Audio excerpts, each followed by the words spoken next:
Hey everyone, and welcome back. Today we're going to talk about something huge, a fundamental shift that's basically rewriting the rulebook for how blockchains work. It's this move towards what are being called execution-free blockchains, and it's all about a simple but powerful idea: verify, not compute. All right, here's how we're going to break it down. First, we need to understand the problem, what I'm calling the blockchain's traffic jam. Then, we'll get into the brilliant solution, this whole verify, not compute shift. We'll look at the cryptographic magic making it possible, these things called ZK proofs. After that, we'll see how this creates a totally new assembly line for building blockchains, what it actually means for you and the phone in your pocket, and finally, we'll look ahead to the wild future of something called the proof singularity. So let's set the stage. If you've ever tried to do anything on a popular blockchain during a busy time, you know the pain. Your transaction gets stuck for what feels like forever, and the fees just go through the roof. It literally feels like you're stuck in gridlock traffic. But why does that happen? Yeah, it really all boils down to one simple question, and the answer is baked right into their original design. See, the old way of doing things is based on this idea of replicated execution.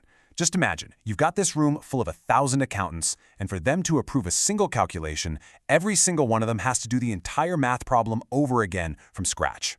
Now, is it secure? Absolutely. But it also means the entire group can only move as fast as its slowest member. That right there is the bottleneck. And this bottleneck creates what everyone in the space calls the scalability trilemma.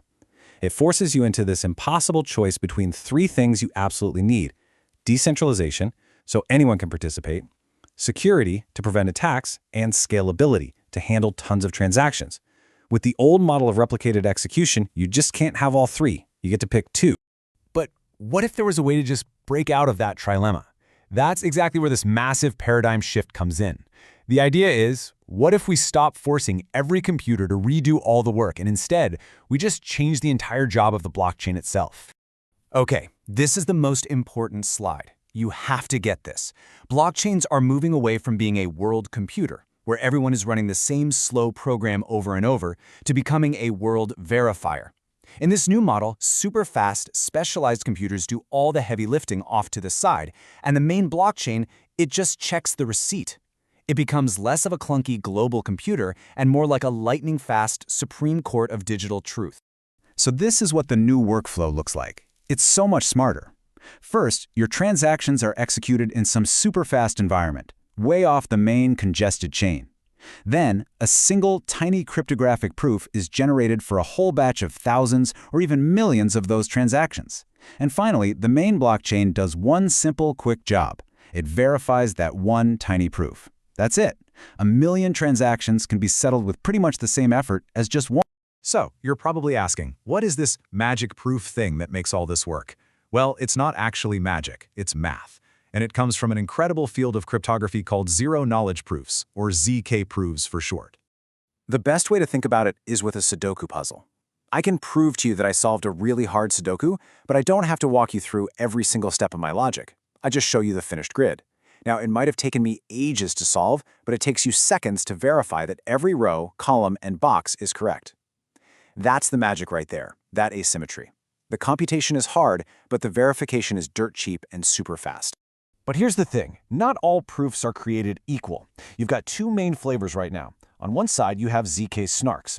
Their big advantage? The proofs are tiny. We're talking bytes, and they're incredibly fast to verify. That makes them perfect for an expensive blockchain like Ethereum. The catch is they require something called a trusted setup, which is kind of like a secret ceremony to get things started. On the other side, you have ZK Starks. The proofs are bigger, but they have two killer features. They are resistant to quantum computers, making them more future-proof, and they don't need that trusted setup. So you've got these different trade-offs, but both are becoming the engines for this new verifiable world. So what this all means is that we're completely rethinking how blockchains are built. Forget the single craftsman trying to build an entire car by himself. Instead, what's emerging is a specialized assembly line, where different layers do one thing and do it really, really well. Okay, so at the very foundation, the bedrock, you have the settlement layer. Think of this as Ethereum. Its only job is to be that Supreme Court of truth. It doesn't do any of the hard computation. It just listens to the evidence, the proofs, and bangs the gavel, providing that final undisputed truth for everyone else to rely on. right? But there's a new problem. If thousands of projects all try to talk to the Supreme Court at once, you just get a new traffic jam, right?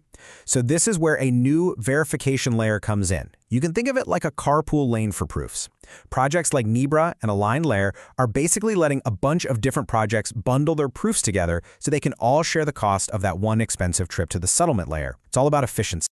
Okay, so if layer 1 is the judge and layer 2 is the carpool, who's actually, doing the work? Who's solving the Sudoku puzzles? That's the proving layer. These are effectively giant decentralized computation factories. Networks like Juvulat and Marlin are building open marketplaces where anyone with a powerful computer can help generate these proofs, and any project can just pay for proving power as they need it. It turns a massive upfront cost into a simple, on-demand expense. Okay, I know that was a lot of technical stuff. Layers, proofs, verification, but what does this actually mean for you? Why should you care? Well, because the payoff for the average user is, frankly, enormous. The original promise of all this stuff was, don't trust, verify. But if we're being honest, for the last decade, most of us have had to trust centralized companies and services just to use these networks. This new model finally lets us get back to the original goal, to simply verify.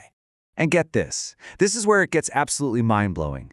The entire blockchain for a project called Mina Protocol is around 22 kilobytes. That's it.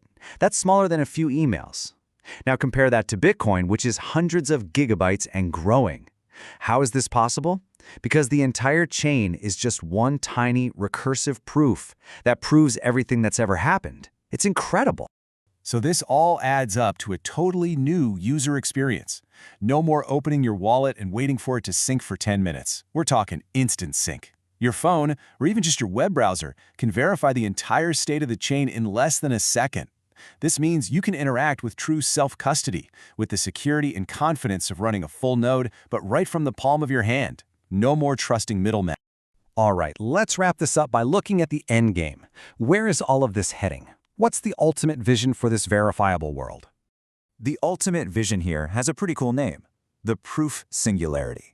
This is the idea of a future where literally all on-chain activity, every single transaction, on every single app, across every single blockchain, all gets recursively bundled up into one single, tiny, elegant proof that gets verified on the main settlement layer. It is the theoretical maximum of efficiency. And if that happens, the implications are just huge. For the first time, blockchain scalability would be tied directly to the speed of computer chips, to Moore's law, not the network's bandwidth.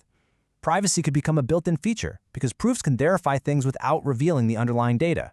And you'd get seamless interoperability because all these different chains could just speak the common language of proofs. And that really leaves us with one final massive question to think about. This whole shift from compute to verify isn't just a technical upgrade, it's a fundamental change in the economics of trust itself. So, what happens to our world when the cost of verifying digital truth approaches zero? Think about that.